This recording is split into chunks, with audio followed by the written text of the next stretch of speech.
ভাই Vivo already যা শুরু করছে আমার মনে হয় যে সবাই কম বেশি জানেন স্যামসাং অ্যাপেল এর মতো কোম্পানিকে পুরো নাস্তানাবুদ করে ছাড়ছে এবং সেই জায়গায় সেই কাঁচা ঘায়ে নুনের ছিটা আবার ছিটাতে যাচ্ছে ভিভো, বিকজ তারা অলরেডি নতুন দুইটা ফোন অ্যানাউন্স করছে আগামী 29 তারিখে রিলিজ হতে যাচ্ছে। এটা মূলত চায়নাতে রিলিজ হতে যাচ্ছে এবং যেখানে আমরা দুইটা ফোন দেখতে পারবো, তার মধ্যে একটা হলো ভিভো S30 এবং আর একটা হলো ভিভো S30 প্রো মিনি, এবং এই দুইটা ফোন গ্লোবালিও কিন্তু রিলিজ হবে, যেটা আপনারা ভি সিরিজ হিসেবে পাবেন। তবে অলরেডি এটার স্পেসিফিকেশন এবং ডিজাইন কিন্তু আমরা দেখে ফেলছি এবং যেটা দেখে আমার সত্যিই মনে হচ্ছে যে ভিভো 2025 সালে একদম দারুণ ভাবে লিড দিচ্ছে এবং যে কোনো দিক থেকে আপনি তাদের সাথে দেখেন, তাদের ব্যাটারি ব্যাকআপ, ক্যামেরা এবং ডিজাইনের কথা আমি তো ডেফিনেটলি বলতেই চাই না, আপনারা সবাই কম বেশি জানেন। এবং এই দুইটা ফোনের পার্টিকুলার যে ডিজাইন এখানে দেখতে পাচ্ছেন আপনাদের কাছে কেমন লাগতেছে ডেফিনেটলি কমেন্ট করে জানাতে পারেন। তবে আমার কাছে ভাই দেখে একদম প্রথম দেখাই ভালো লাগছে এবং ভেরি ক্লিন একটা ডিজাইন এখানে তারা অফার করতেছে এবং যেখানে আপনারা কম্প্যাক্ট সাইজের ফোন দেখতে পাচ্ছেন। তো এখানে এই দুইটা ফোন যদি আমি পরপর আপনাদেরকে দেখাই, প্রথমত যে ফোনটা এখানে আপনারা দেখতে পাচ্ছেন সেটা হলো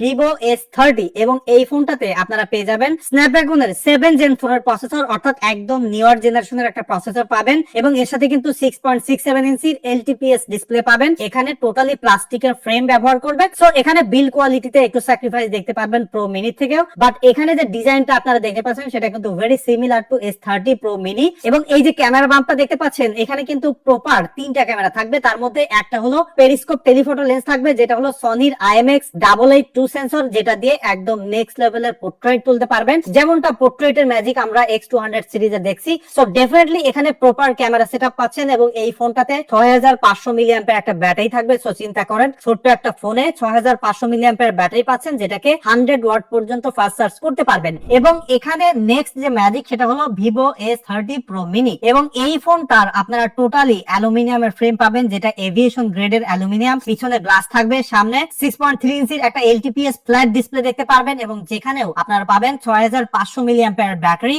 এবং এই ফোনটাতে কিন্তু ডাইমেনসিটির প্রসেসর তারা ব্যবহার করতেছে, যেটার এক্সাক্ট মডেল হলো ডাইমেনসিটি 9400E অথবা 9300 প্লাস প্রসেসর ব্যবহার করবে। এবং এই ফোনটাকে নাকি আবার রিউমার শুনতেছি যে ভিভো X200 FE নামে গ্লোবালি রিলিজ করতে পারে, তবে যদি ভি সিরিজে কন্টিনিউ করে তাহলে কিন্তু ভি সিরিজে একটা নতুন ফোন আমরা গ্লোবালি দেখতে পারবো, সেটা হলো ভিভো V60 প্রো মিনি। আর নরমালি যেটা আছে সেটা কিন্তু আমরা ভিভো V60 হিসেবে দেখতে পারবো। তবে এই লাইন আপটা এবার কিন্তু তারা একদম কমপ্লিটলি নতুন একটা ডিজাইন দিতে যাচ্ছে এবং এই যে প্রো মিনি এখানেও কিন্তু ট্রিপল ক্যামেরা সেটআপ পাবেন এবং যেখানেও ওই সেম পেরিস্কোপ টেলিফটো লেন্সটা পাবেন এবং এই দুইটা ফোনে 50 মেগাপিক্সেল করে সেলফি ক্যামেরা সেন্সর থাকবে। সো টোটালি ক্যামেরাতে আবারও একটা সেকেন্ড কিং কিন্তু এখানে আসতে যাচ্ছে ভিভোর পক্ষ থেকে। ব্যাটারি ব্যাকআপ ডেফিনেটলি মনস্টার হতে যাচ্ছে এবং এখানে কিন্তু আউট অফ দা বক্সে আমরা Android 15 পাবো। টোটালি কিলার একটা কম্বো আসতে যাচ্ছে এবং এই দুইটা ফোনের দাম কিন্তু $600 এবং $700 করে ধরা হয়েছে। তো সেই হিসেব করে যদি আমরা ধরি বাংলাদেশি টাকায়, তাহলে অ্যারাউন্ড আপনারা 85,000 টাকায় কিনতে পারবেন ভিভো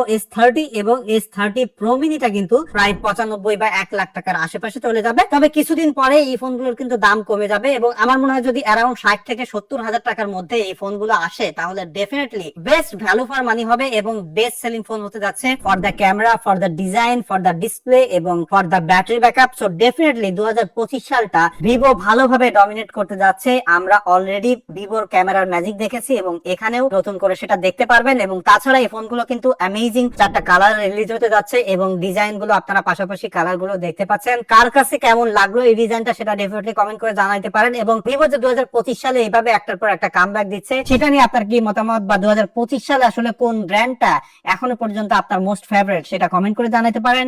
দেখা হচ্ছে পরবর্তী ভিডিওতে। ধন্যবাদ।